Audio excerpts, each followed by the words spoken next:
Hello बच्चों, कैसे हैं आप? उम्मीद करती हूँ आप बढ़िया और एकदम मज़े में होंगे। तो चलिए आज हम एक पाठ पढ़ेंगे। हमारे पाठ का नाम है दृढ़ संकल्प। बच्चों, पाठ को शुरू करने से पहले पाठ का संक्षिप्त परिचय जान लें। बच्चों, इस पाठ से हमें यह सीख मिलती है कि विद्या प्राप्ति के लिए लगन, परिश्रम एवं निरंतर अभ्यास की आवश्यकता होती है। अतः गहन ज्ञान के लिए निरंतर अध्ययन करना चाहिए। अर्थात अगर आपको ज्ञान चाहिए तो आपको अभ्यास करते रहना चाहिए। आइए इस पाठ में आने वाले कठिन शब्द जानें। वे हैं विद्या, मंदबुद्धि, मूर्खराज, अंधकार में, क्रोध, दृढ़ता और संकल्प। इन शब्दों को एक एक करके इस पाठ में हम पढ़ेंगे और उनके अर्थ को भी समझेंगे। तो चलिए देर नहीं करते हैं और अपने पाठ को शुरू करते हैं। वरदराज नाम का एक बालक था।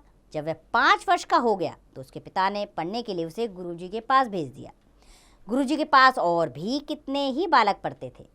वरदराज भी वहाँ जाकर पढ़ने लगा।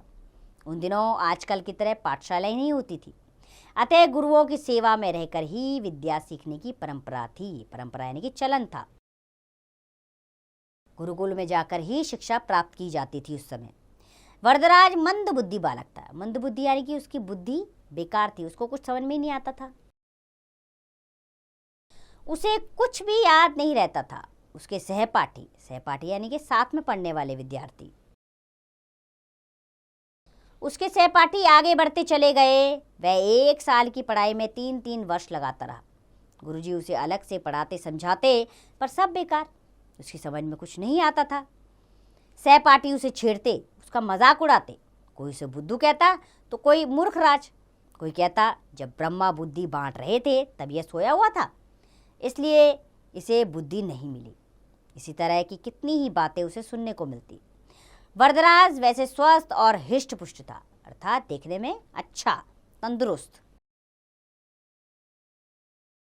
देखने में भी अच्छा था, पर जहां तक पढ़ाई का संबंध था बिल्कुल मूर्ख था। उसे पढ़ते हुए 5 साल हो गए थे, पर वह अभी तक कुछ नहीं सीख पढ़ सका था। उसके साथ जो पढ़ने आए थे वे तो आगे बढ़ ही गए, जो बाद में आए थे वे भी उसे पीछे छोड़कर आगे निकल गए।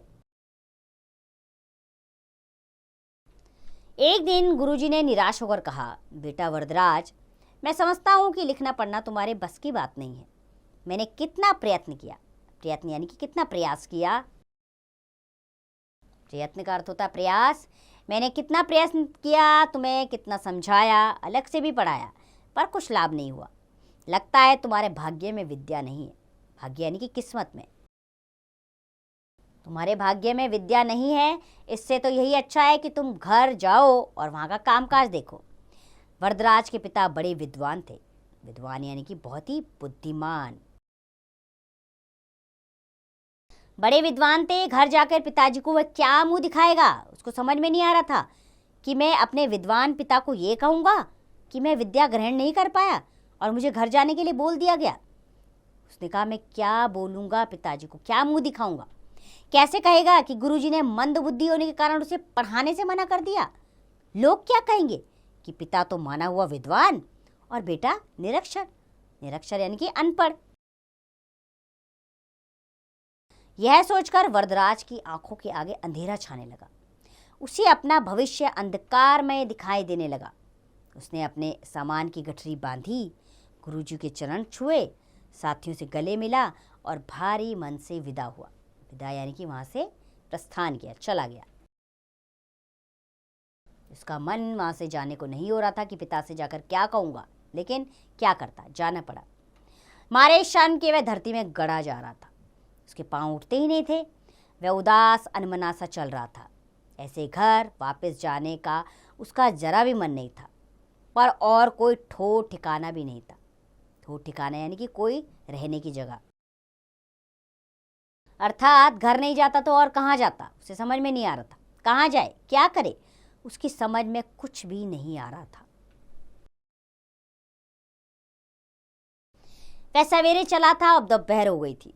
रास्ते में खाने के लिए थोड़ा सा सत्तू गुरुजी ने उसे दिया था। उसे भूख भी लगाई थी और प्यास भी।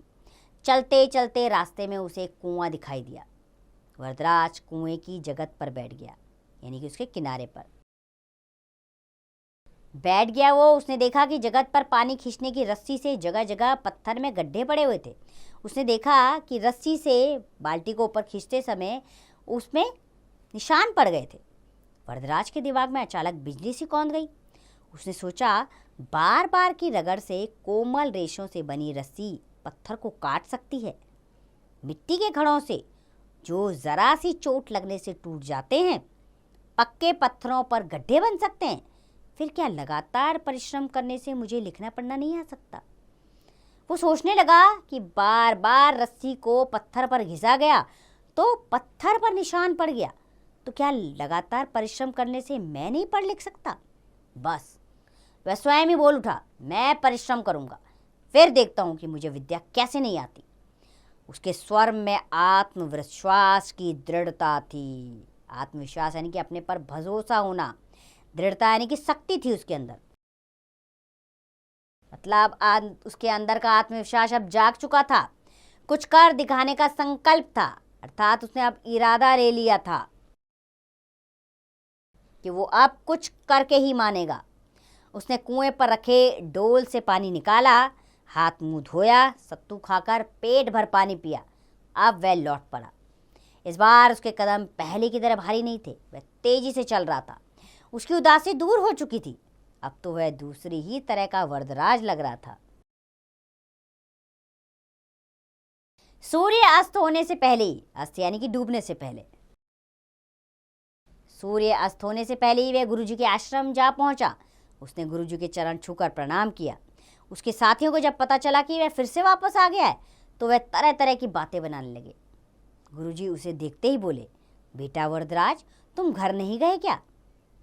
वरदराज नम्रतापूर्वक बोला, गया था गुरुजी, पर आधे रास्ते ही लौट आया।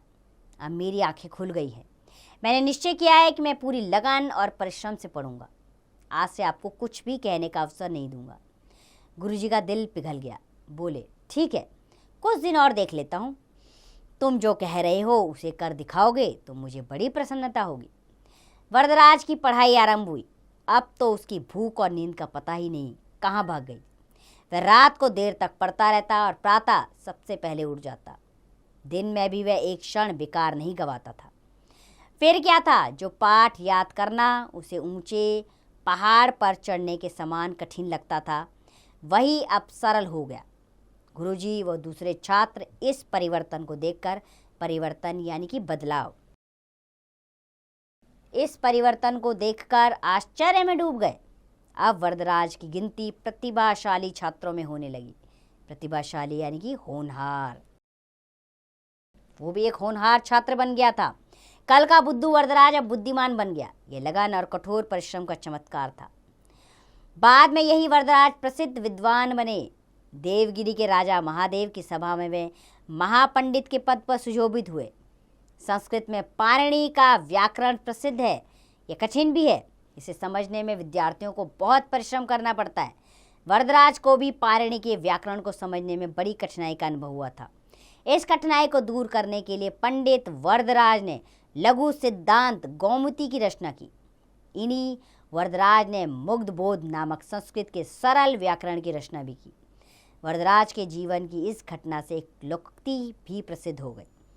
करत करत अभ्यास के जड़मती हो सुजान, रसरी आवाज जाते सिल पर परत निशान।